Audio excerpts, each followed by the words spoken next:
So recently my brother asked me for movie recommendations, and I realized I was just like handing out movie titles and not doing what people want, which is they just want recommendations based on each streaming service, like Netflix, for example, or Hulu, or whatever.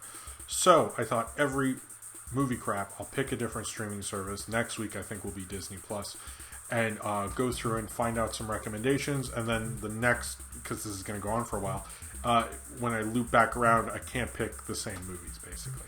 So that way, I'm recommending stuff to you, we can pass along our knowledge, and so forth. So this time, I actually asked Will, who I hope is still in the chat, and I let him pick some movies as well, which I can't, again, do next time.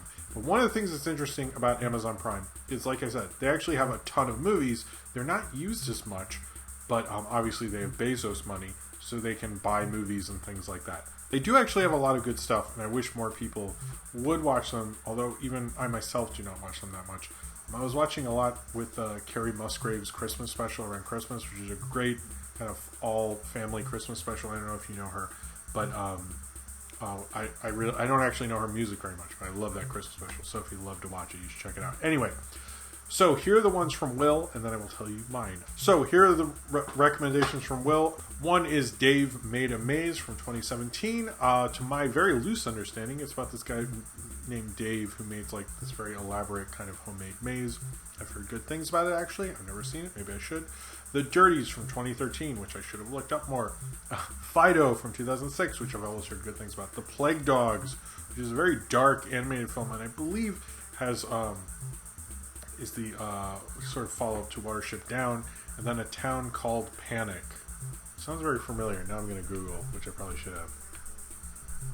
A town. Hold on. Called what? This should what it should. Town Called Panic. This should what this show should be. Jim searches things. Oh, Will's told me about this. That's interesting. It's an animated film. It's an animated film about a cowboy and an Indian who plan to construct a barbecue pit for the birthday of their friend Horse. Oh shit, I should watch this. That was a good pick, Will. Anyway, Town Called Panic. Check it out. It seems cool. I know you guys like animation, right? That's what the people tell me. So anyway, those are Will's recommendations. If he wants to tell you more about them, he should do so in the comments of this video if you'd like to. So here are some movies that I went through that I think would be good. One is Hereditary. It was on my top films of 2018. Midsommar, also from Ari Aster, is also on here. But Midsommar I think is great. I kind of prefer Hereditary. I think that is a really interesting kind of more like 70s pre-Halloween kind of spookier kind of horror film. I like how it mixes drama and horror. I love the Toni Collette performance. I also like Midsommar, so if you want to watch either Ari Aster, if you want to go through an Ari Aster double feature there, you can. That would be a weird night, so I don't know if you want to do that. I might spread those out. But they're both actually really great. But yeah, Hereditary would be one of mine, as well as Midsommar. Since we're on that A24 kick, The Lighthouse from Robert Eggers recently got on Amazon Prime. If you ever wanted your quarantine to be all too real about two guys, Robert Pattinson and Willem Dafoe, giving a performance that feels right out of the guy who sang the SpongeBob theme song, definitely recommend. It's great. It's in black and white. It's just a beautifully shot film. It's shot in like 4:3 like Academy ratio. I really liked it. That was on my top 10 of this year. Lady Bird is, I think most people know Lady Bird. It's a great coming-of-age film. It's by Greta Gerwig. It was sort of her breakout. I think it reminds me of Being 17. It was a wonderful film. It almost got on, I think it was like number 2 of 2017 when that came out for me. So it's a film I really like. I would love to watch that again at some point. Another one in a classic film, and I think a lot of times when people talk about Audrey Hepburn, they talk about how beautiful it is, how stylish she is, all that stuff. I'm going to be honest, I never really got that shit, and I never got why she was a big deal. Never understood it. I saw Breakfast at Tiffany's, and like, she seems fine, I don't really get it. And then I saw Roman Holiday, and she is really great on Roman Holiday. You should check out, that's a great movie. She was so good in Roman Holiday, she actually... Gregory Peck actually didn't want top billing because he knew when people saw the movie they'd be so spellbound by her. So if you ever wondered how she became a movie star, it's because of her amazing performance, and it's one of the greatest, seriously, greatest romantic comedies of all time, when romantic comedies used to be good, which is, I don't know when that was. Let's see, there's a couple other ones I want to recommend quickly. Cabin in the Woods. If you haven't seen Cabin in the Woods, the Drew Goddard film, kind of satirizing horror and all that stuff, that's great. The First Magic Mike, I at least found that on there, and that's a wonderful movie as well. I really like Magic Mike. I'm a Sonnenberg. I'm ridiculous for Sonnenberg.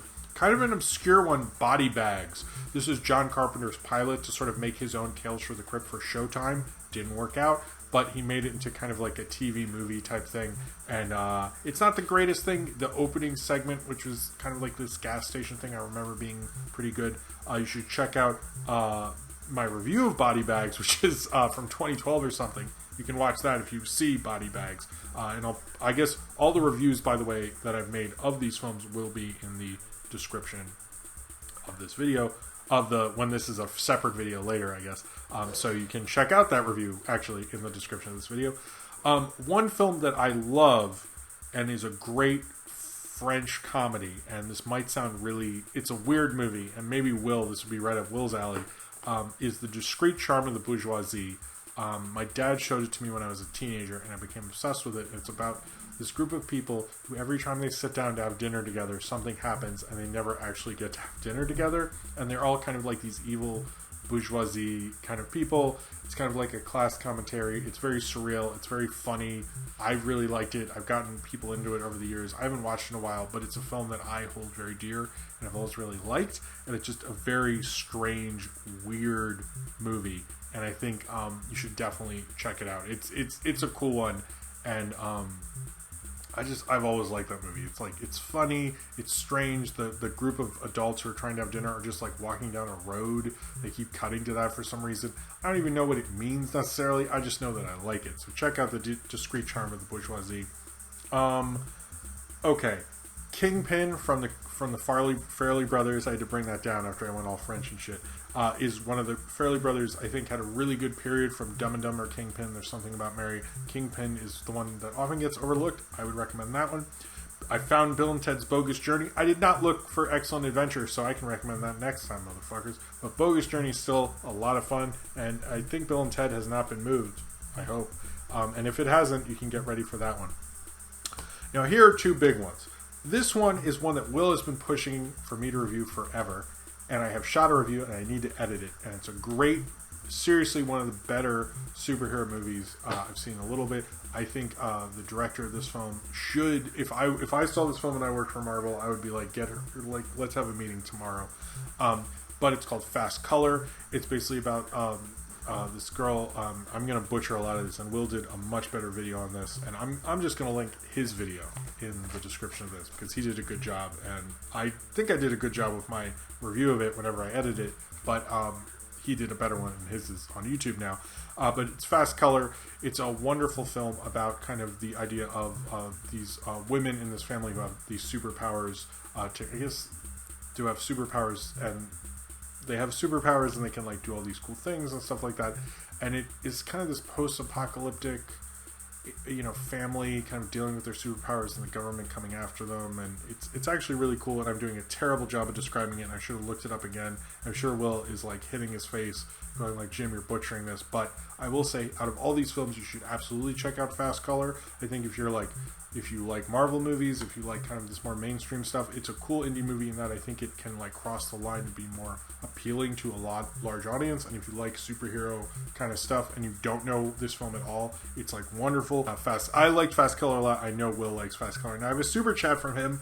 Not a movie, but I check out the Prime original Tales from the Loop today. Odd sci-fi show, but worth watching. Has one of the deepest cameos for film nerds ever. Plus, Rebecca Hall is great to see. Rebecca Hall is great.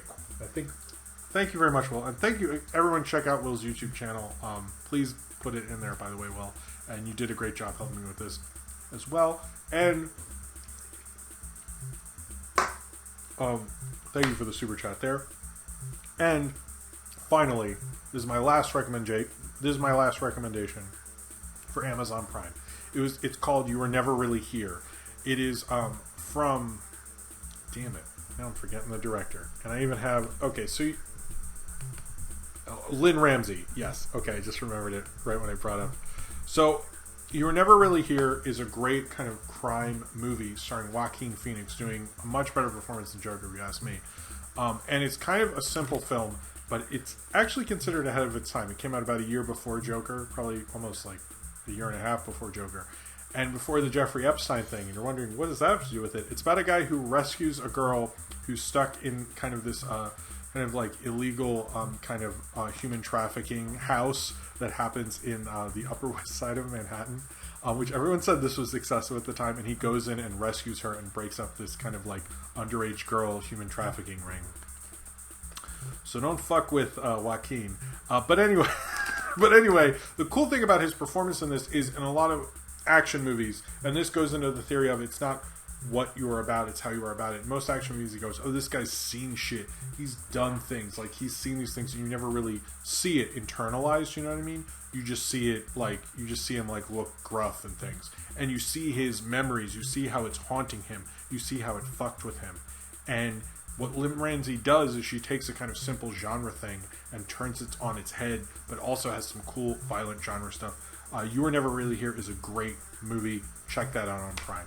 And I need to edit that review as well. But anyway, those are my recommendations for Amazon Prime. Thank you again for Will. Please check out his YouTube channel. It is linked below in the description to this video when it's a separate segment, and of this episode of Movie Crap, which it will be later.